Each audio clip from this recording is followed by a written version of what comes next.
اولالا ښه دوستانو فعل هغه فعل چې موږ تاسو نن وایو هغه چې ده هغه د pouvoir فعل ده چې pouvoir په معنا د چی شي ده په معنا د توانېدل یا هم امکان لرل چی شي په معنا ده توانېدل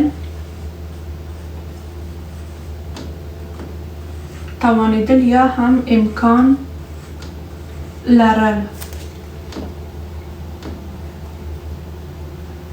توانېدل یا هم امکان لرل خو موږ ویلي وو که نه چې موږ تاسو دغه فعل چې کله په او اخ باندې نه ده ختم شوی نو موږ پوهېږو چې دا د حداقل د اول ګروپ فعل دنده په اوس مهال زمان کې اوس چې موږ کله دغه فعل زده کو او کله یې چې دغه ریشې ورته ولیکو او هغې نه پس چې کله یې ګردان کو نو پوهېږو چې آیا دغه ګروپ په دغه فعل په دویم ګروپ کې ده یا هم که په دریم ګروپ کې موږ تاسو دلته چې لرو په لرو که نه یعنې موږ وایو چې pouvoir نو غواړو چې دې ته ریشې پیدا کړو کله چې غواړم زه دې ته ریشه پیدا کړم نو دغه هم او ده او دغه هم په فرانسوي ژبه کې چې ده یوه او ده که نه او غونته ویل کېږي نو زه غواړم چې دې ته ریشه پیدا کړم دغه تنه ګرده او په دغه او باندې بدله کړم پی لیکم او دا ګرده او په دغه او باندې چې کوم بدلوم یې نور یوم لیکم نور باقي خپل فعل نه لیکم نو دا چې شوله دا پیدا شوله اوله ریشه زه تاسو دوستانو ته بیا هم دغه خبره کوم چې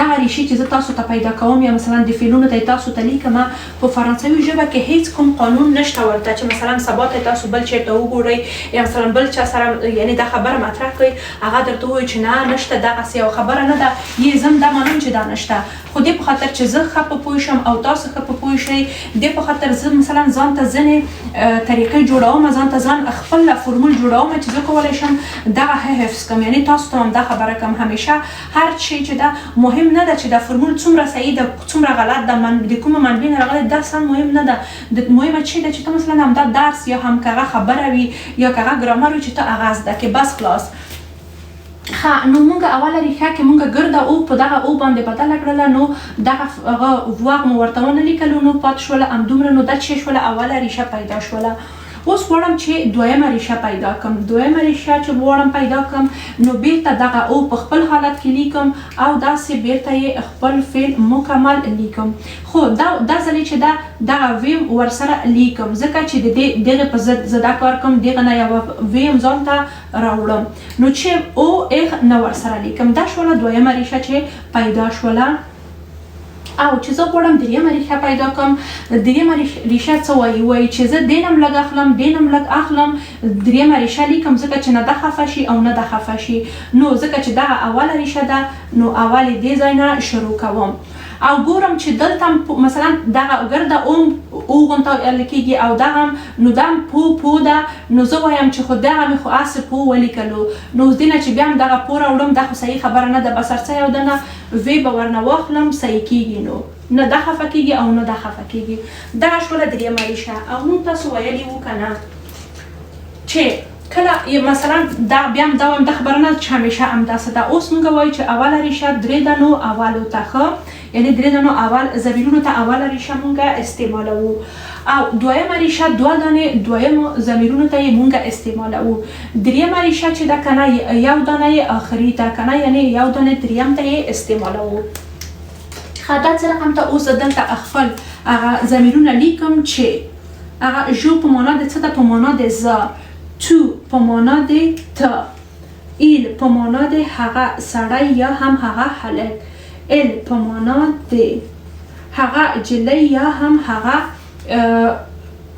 ښځه او کله چې دغه ایل او ال چې دی ګوره اس نه لري نو چې ده یعنې مفرد ده مثلا یعنې یوه ښځه یا هم یوه جلی ال ده یو هلک یا یو سړی بیا ایل ده آنم چې ده په معنا د چې ده په معنا د موږ او موږ یو بل موږ هم لرو په فرانسوي ژبه کې چې هغه چې ده نو بل چې ده تاسو ته موږ څه وایو وو تاسو ایل هغوی ال هغوی چې تاسو پوهیږئ اس څه معنا ورکوي یعنې د دوی د دغې او د دې جمع حالت د دې جمع حالت خو موږ تاسو ویلي وو چې کله په یو جمع کې کنه په یو ګروپ کې یا په یو جمع کې چې کله ټولې ښځې یا هم جنکۍ وي په منځ کې چې تنه یو دانه وړوکی ماشوم چې هلک وي بیا هم هغې جمع ته موږ کوم ضمیر اخلو ایل جمع ضمیر ورته لیکو.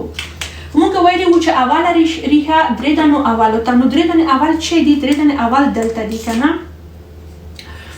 دغه تاسو به وایئ چې خو دا هم درې دانې دي. ولې؟ ځکه چې موږ وایو چې دغه درې که زمان وي که فعل وي که ریشه وي که هر څه چې وي که نه د درې واړو ته یو رقم ته دي. نو دې په خاطر د درې سره یو حسابېږي. نو وایو چې یو دوه درې. پس درې دانې اول ژ تو ایل ال آن شولو. نو دا درې دانې اول شول. نو موږ اوله ریشه دې درې دانو ته لیکو.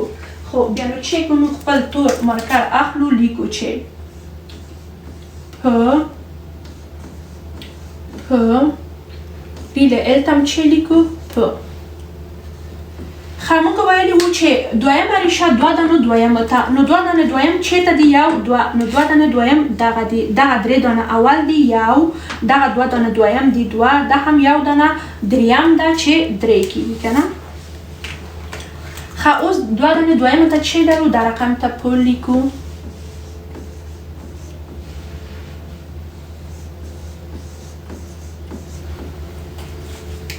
او دریمه ریشه تنها یو دانه آخر ته چې دغه دی چې دلته هم دوه دانې دي بیا هم د په خاطر یو حسابېږي ځکه چې دلته که زمان دې ته بدل شي دې ته مثلا دواړو ته یو رقم ته ده که د ریشه وي که د یعنی هر حالت چې وي د دواړو ته یو رقم ته ده نو دغه همیشه یو حسابېږي.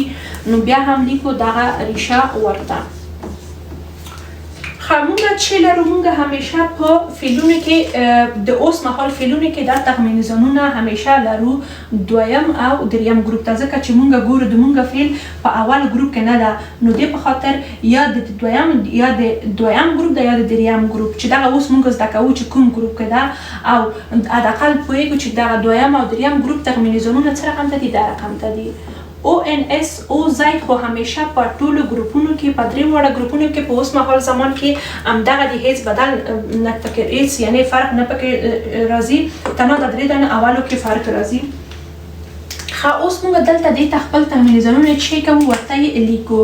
موږ وایو چې همیشه فرانسوي ژبه ما مخکې په درې بخش کې دلته یو شنه او سره خط وباسل. زه یې اوس تاسو ته باسم. په فرانسوي ژبه کې همیشه داسې یوه خط ده. خو لکه دا خط دې ځای پورې چې ده په قانون په قاعده په هر چی چې تاسو ووایئ دې ځای پورې راځي. دغه ځای کې چې دغه سره ټکی تاسو وینئ دغه دې ځای نه باد بندېږي دې ځای نه باد په شنه رنګ مخ ته ځي دغه خطه. دا ولې؟ ځکه چې دې ځای پورې قانون وي دې ځای نه باد بیا نو چې دی بیا نو استثنات دي. دا د فرانسوي د ژبې خاصیت همداسې ده. نو دې په خاطر چې موږ پوهېږو استثنات باید موږ همداسې زده کړو. پکې خبرې کول جنجال کول نشته چې دا ولې داسې ده. نو په یو استثنات د pouvoir چې ده د اس تخمینځان په ځای ژو ته هم اکس لیکلی کېږي تو ته همچنان اکس لیکلی کېږي. نو دا باقي ټول بیا خپله لیکلی کېږي. او ان اس او زید او ان تی. موږ یې وایو چې pouvoir په معنا د توانېدل یا هم امکان لرل. چې دغه درې دانې ریښې دي چې اوله ریشه د درې دانو اولو ته ده. دویمه ریشه د دوه دانو دویمو ته ده. او دریمه ریشه یو دانه آخري ته ده. اوس یې موږ وایو چې څه رقم ته ویل کېږي. je peux tu peux il elle on peut nous pouvons vous pouvez ils elles peuvent. Je peux, tu peux, il, elle, on peut, nous pouvons, vous pouvez, ils, elles peuvent.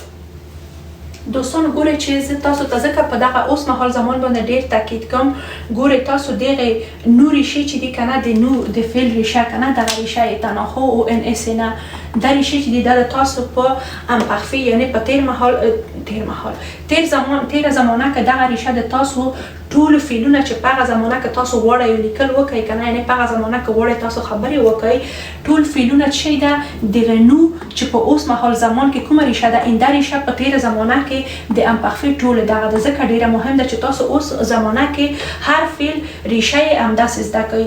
ګورئ په هغه کې په سوبجانتیف کې د ایل او ال جمع حالت که نه دغه ریشه په هغه کله چې تاسو غواړئ سبجنټیف کې جملې جوړې کړئ او سبجنټیف کې خبرې وکړئ په سبجنټیف کې یو ټکسټ ولیکئ همیشه تاسو باید چې د ایل او ال جمع حالت په اوس مهال زمان کې د فعلونو ریشه استعمال کړئ بس خلاص دې په خاطر اوس مهال زمان چې دا ډیر مهم ده زه یو ځل بیا تاسو تکراروم pouvoir توانېدل یا هم امکان لرل je peux tu peux il elle on peut nous pouvons vous pouvez il elle peuvent je peux tu peux il elle on peut nous pouvons vous pouvez il elle peuvent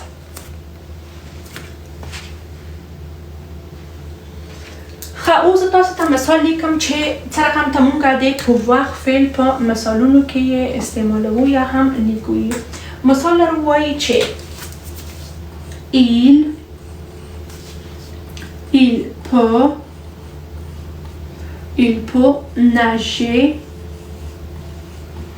il peut nager seul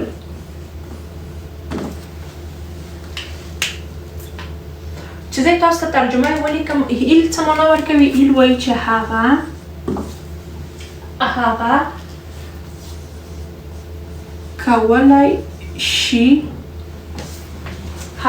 کولی شي لامبو ووهي سول په معنا د چی ده یوازې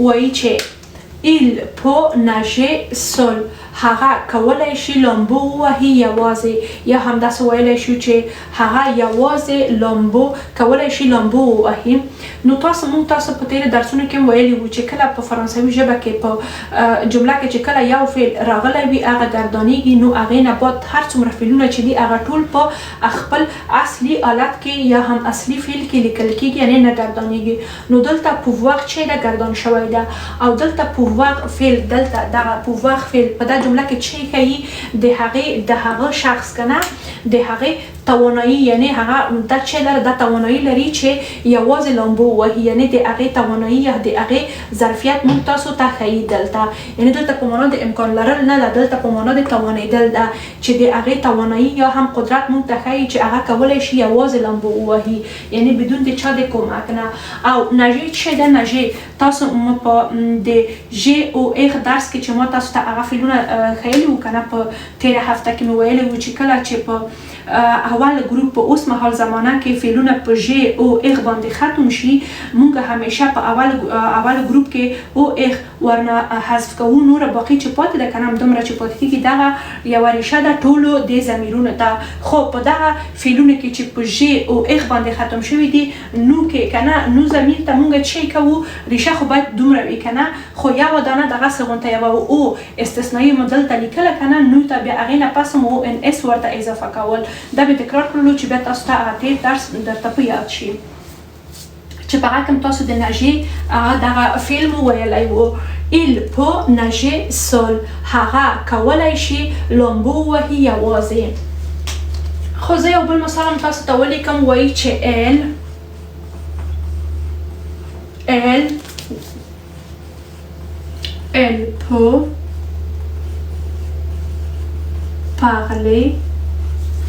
elle peut parler trois langues. Elle peut parler 3 langues. چې بیا هم زه تاسو ته معنا ولیکم څه معنا ورکوي وایي چې هغه په چې ده په معنا د کولی شي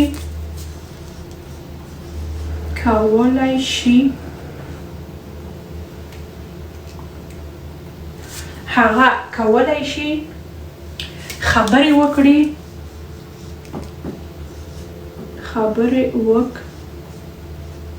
خبرې وکړي هغه کولی شي خبرې وکړي درې څه معنا درې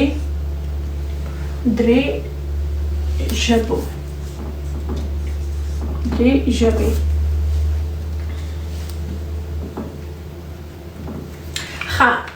elle peut parler 3 langues هغه کولی شي په درې ژبو خبرې وکړي. دلته یو پام ور اضافه کوم چې مثلا هغه یعنی د جملې ترجمه یې د اقل صحیح شي. ال هغه په کولای شي خبرې وکړي په درې ژبو. ګورئ دلته هم کنه pouvoir چې د دلته هم pouvoir د دې چې کوي د دې توانایي ښیي یعنی د دې دغه ظرفیت یې ښیي یا هم د دې دغه قدرت ښیي چې دغه کوم قدرت لري یا کومه توانایي لري دا چې په درو ژبو باندې چې وکړي خبرې وکړي. نو وایي چې ال peut parler 3 langues. مونږ وایو چې pouvoir امکان لرلو ته هم استعمالیږي. نو امکان لرلو ته په کوم صورت کې استعمالیږي؟ کله چې مونږ وغواړو یو چا نه د یو چی په خاطر اجازه واخلو pouvoir استعمالوو چې یعنی امکان لري، یا هم غواړو چې هغې د مثلا په رسمي ډول سوال وکړو چې مثلا امکان لري چې زه د پلانکی کار وکم، یعنی دغه ټول دا چې ښیي دا pouvoir دلته قدرت نه ښیي. دلته قدرت دلته د pouvoir د چی شي په هغه معنا ښیي د رسمیت یا هم د احترام په معنا ده. چې مثال لیکم، مثال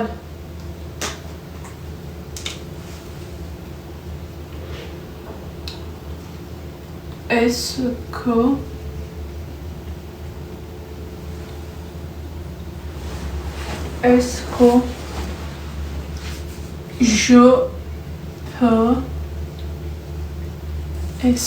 je peux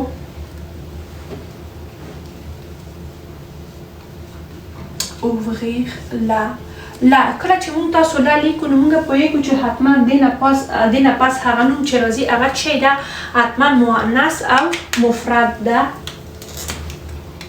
لا کوم حالت ښیي؟ لا مؤنث او مفرد حالت د اسم ښیي، یعنی چې د اسم یو هویت ده دغه لا. Je peux ouvrir la fenêtre.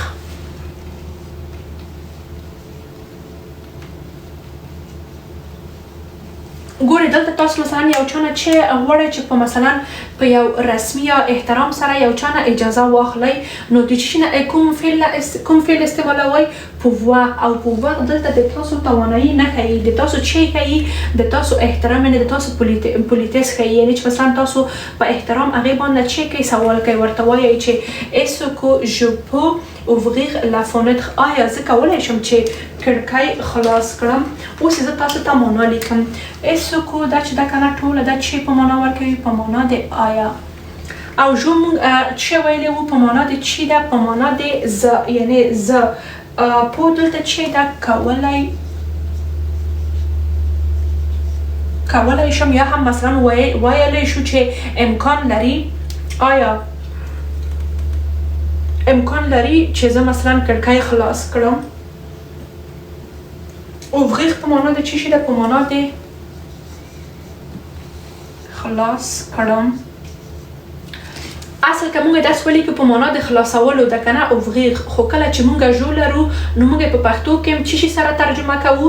زه کنه مثلا زه ضمیر سره چې کوو ترجمه کوو، نو نشم کولی چې خلاص کړل ولیکم، نو باید ولیکم چې خلاص کړم کنه د په خاطر خلاص کړم لیکم، ځکه چې دلته مونږ جو لرو. او مونږ په فرانسوي ژبه کې ویلي وو چې کله په یوه جمله کې دوه فعلونه ولرو، یو فعل چې ګردان کو هغه بل فعل چې کو هغه بل فعل په هغه خپل اصلي حالت باندې لیکو، یعنې مثلا نه یې ګردانوو.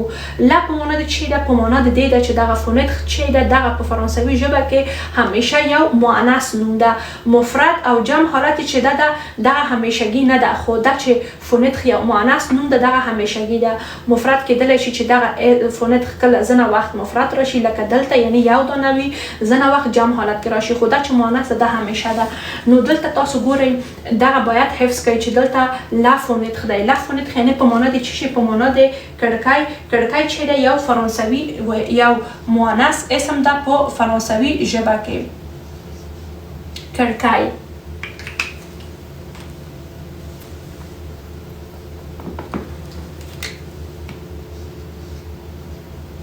کړکۍ. est-ce que je peux ouvrir la fenêtre؟ آیا زه کولی شم کړکۍ خلاص کړم؟ آیا زه کولی شم کړکۍ خلاص کړم؟ ګورئ دغه یو هغه ده کنه یو رسمي درخواست ده کنه، یو رسمي اجازه اخیستل دي، نه چې ته مثلا د تا قدرت یا توانایي ښیي، د تا مثلا دلته رسمیت یا هم هغه احترام او ادب دې ښیي. est-ce que je peux ouvrir la fenêtre؟ ښه دوستانو دغه و د مونږ تاسو د نن ورځې د پښتو او د دري درسونه.